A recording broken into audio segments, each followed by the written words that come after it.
பேரண்டிங்னா என்னன்னு ரொம்ப பேர் கன்ஃபியூஸ் ஆயிக்கிறாங்க. சிம்பிளா சொல்லணும்னா, பேரண்டிங்னா ஒரு குழந்தைய சைல்ட்ஹுட்ல இருந்து அடல்ட்ஹுட் வரைக்கும் நல்லா வளர்த்துறது. பசங்க எல்லா ஸ்டேஜஸ்லயும் லைக் அவங்களோட physical, mental, cognitive, social, emotional and educational சைட்ல சப்போர்ட் குடுக்குற ஒரு ப்ராசஸ். நெறைய பேரண்ட்ஸ் இத தப்பா புரிஞ்சுக்கிறீங்க. சப்போர்ட்ங்கிறது உங்க குழந்தைங்களுக்கு எல்லா ஹெல்ப்பும் பண்ணி தர்றது. லைக் சாப்பாடு ஊட்டுறது, ஷூ போட்டு விடுறது மாரியான இந்த சின்ன சின்ன விஷயத்த அவங்களுக்காக நீங்க பண்றது இல்ல பேரண்டல் சப்போர்ட்.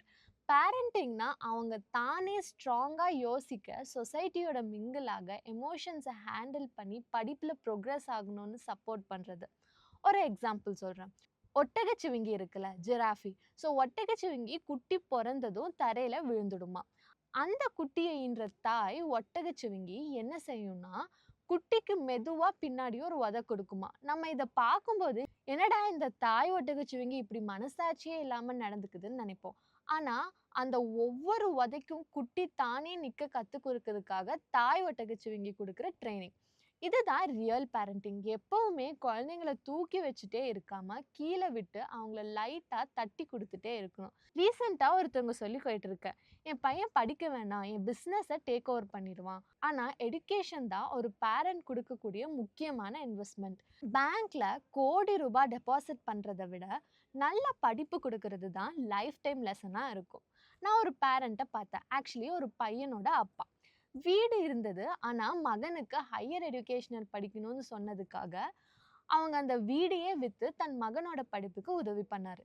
இப்போ அவங்க வாடகை வீட்ல இருந்தாலும், அவங்க பையன் கோர்ஸ் முடிச்சு ஒரு நல்ல வொர்க்லயும் பிளேஸ் ஆகிட்டான். இதுதான் போல்ட் பேரண்டிங். நெக்ஸ்ட் காக்னிட்டிவ் சப்போர்ட்க்கு ஒரு சின்ன எக்ஸாம்பிளோட சொல்றேன். பசங்க டாய் கார்ஸ் வச்சு விளையாடுவாங்க. ஸோ, அத வச்சு தொறந்து பார்க்க ட்ரை பண்ணுவாங்க.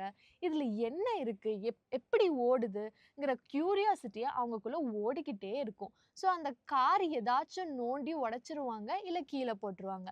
பேரண்ட்ஸ் நம்ம என்ன பண்றோம்? உடனே அடிக்கிறோம், இல்ல திட்டுறோம். ஆனா, அந்த கார் மூலமா அவங்க நெறைய எக்ஸ்ப்ளோர் பண்ணி திங்கிங் டெவலப் ஆக ஸ்டார்ட் ஆகுறப்போ, நாங்க அவங்கள திட்டி ஸ்டாப் பண்ணிடுறோம். நெக்ஸ்ட் டைம்ல இருந்து அவங்கள பனிஷ் பண்ணாம, அவங்கள நெறைய விஷயத்த எக்ஸ்ப்ளோர் பண்ண விடுங்க. இப்போ பிசிக்கல் சப்போர்ட் நீங்க எப்படி தரணும்னு சொல்றேன். பசங்க பொதுவா வெளிய மண்ணு, இல்ல கல்லு இருக்கிற இடத்துல விளையாடுறது இல்ல. ஏன்னா, அவங்களுக்கு ஏதாச்சும் அடிபட்டுரும், இன்ஃபெக்ஷன் ஆகிரும்னு நெனச்சுக்கிறோம். பட் இந்த மாதிரி கல்லு, மண்ணுல இருக்கிற இடத்துல விளையாடுறப்போ, அவங்களுக்கு இம்யூனிட்டி ஸ்ட்ராங்கா பில்ட் பண்றோம். இப்பல்லாம் மொபைல், வீடு, ஸ்கூலுன்னு ரூம்ல ஒரு சர்டன் பிளேஸ்லயே குழந்தைங்கள லாக்டா வச்சுக்கிறோம். பட் இப்படி இருக்காம, அவங்கள நல்ல சன்லைட் அண்ட் ஸ்வெட் ஆகுற அளவுக்கு ஆக்டிவிட்டீஸ்ல என்கேஜ் பண்ணணும். இப்போ சோஷியல் சப்போர்ட். யாராச்சும் பார்த்தா ஹாய் சொல்லணும், பேசணும். பேசும்போது ரெஸ்பெக்ட்டோட சொல்றது. அண்ட் ரொம்ப இம்பார்ட்டன்ட்டா உங்க கிட்ஸ் கேட்டு படிக்கிறத விட பார்த்து படிக்கிறது அதிகம். ஸோ நீங்க மோஸ்ட்டா உங்க கிட்ஸ்க்கு முன்னாடி மத்தவங்கள ரெஸ்பெக்டடா நடத்தணும். இது எல்லாமே அவங்களுக்கு ஒரு பெரிய மிரர் லேர்னிங் மாதிரி. ஒரு பிசிக்கல் சப்போர்ட்டா இருக்கும். அதாவது உங்கள பார்த்தே அவங்க நெறைய கத்துக்க ஸ்டார்ட் பண்ணுவாங்க. இது மட்டும் இல்லாம அவங்கள எல்லார் கூடயும் பேச வைக்கணும். இந்த மாதிரி இருக்கிறனால அவங்க சோஷியலைஸ் ஆக ஸ்டார்ட் பண்றாங்க. இதுவே நெறைய கிட்ஸ் இன்ட்ரோவர்ட்டா இருக்க காரணம் அவங்கள ஐசோலேட்டடா மொபைல் குடுத்து எங்கேயுமே வெளிய கூட்டிட்டு போகாதனால தான்.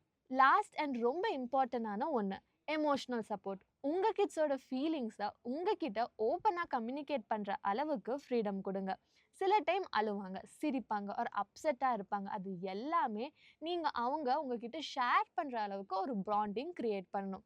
And educational support. So educational wise என்ன மாதிரியான சப்போர்ட்ஸ் நீங்க குடுக்கணும். Apart from this book learning, teaching, learning chances அது எந்த மாதிரியான லேர்னிங் ஆக்டிவிட்டியா இருந்தாலும், அதுக்கு பிரையாரிட்டி குடுங்க. ஸோ தட் அவங்க இந்த லேர்னிங் ப்ராசஸ் எவ்ளோ இம்பார்ட்டன்ட்னு புரிஞ்சுப்பாங்க. இந்த ஒரு விஷயத்த மட்டும் உங்க கிட்ஸ்க்கு பண்ணவே பண்ணாதீங்க. Over protection. இந்த ஓவர் புரொடெக்ஷன் வந்து ஒரு பெரிய ப்ராப்ளமா ஆயிரும். உங்க குழந்தைங்களுக்கு கஷ்டம் வரக்கூடாதுன்னு வெயில்ல கூட்டிட்டு போகாம இருக்கிறது, கூட்டத்துல கூட்டிட்டு போகாம இருக்கிறது, பொது பஸ்ல கூட்டிட்டு போகாம இருக்கிறது, கேட்ட உடனே ஒரு பொருள வாங்கி குடுக்கிறது, கிரவுட அவாய்ட் பண்ணினா, பசங்களுக்கு கஷ்டம்னா என்னன்னே தெரியாம போயிரும். ஸோ குழந்தைங்களுக்கு எல்லாமே ஈஸியா கிடைச்சிருங்கிற மைண்ட் செட் டெவலப் ஆக ஸ்டார்ட் ஆயிரும். ஃபாரின்ல ஒரே ஃபிளாட்ல க்ரோ ஆகுற பசங்க நம்ம ஊர் வெயில்ல நடக்க கூட கஷ்டப்படுவாங்க. அதுக்கு காரணம் ஓவர் ஷீல்டிங். ஸோ பேரண்டிங்னா protection plus guidance plus independence மூணுமே சேர்ந்தது தான். ஆல் டைம் ஸ்பூன் ஃபீடிங் பண்ணாம அவங்கள இண்டிபெண்டன்ட்டா க்ரோ பண்ண கத்துக்கிற சப்போர்ட் நீங்க தரணும். சில பேர் வீட்ல அம்மா கிட்ட ஒரு விஷயத்த கிடைக்காட்டி உடனே அந்த குழந்தை அப்பா கிட்டயோ இல்ல பாட்டி கிட்டயோ தாத்தா கிட்டயோ அதை கேட்டு பண்ணிப்பாங்க. நோ மீன்ஸ் நோ தான். அது யாரு கேட்டாலும் கிடைக்காதுன்னு ஸ்ட்ரிக்டான ஒரு ரூலை நீங்க ஃபாலோ பண்ணணும். இல்லைன்னா அவங்களோட எமோஷனல் டெவலப்மெண்ட் ரொம்பவே டிஸ்டர்ப் ஆகிடும். Lastly parenting is equal to சைல்டோட physical, cognitive, social, emotional, educational சைடுக்கு கண்டினியூஸ் சப்போர்ட் இருக்கணும். அவங்க தானே நிற்க, தானே நடக்க, தானே எல்லாத்தையும் பண்ண சின்னதுல இருந்து ஜஸ்ட் சப்போர்ட் பண்ணுறது மட்டும்தான். ஸோ பேரண்ட்ஸ் அதில் எக்ஸ்ட்ரா கேர்ஃபுல்லாக இருங்க. Happy parenting. இந்த வீடியோ உங்களுக்கு யூஸ்ஃபுல்லாக இருந்தால் உங்கள் ஃப்ரெண்ட்ஸ் அண்ட் ஃபேமிலிக்கு ஷேர் பண்ணுங்கள். இந்த மாதிரி வீடியோஸ் பார்க்க எங்கள் பேஜை சப்ஸ்கிரைப் பண்ணிக்கோங்க.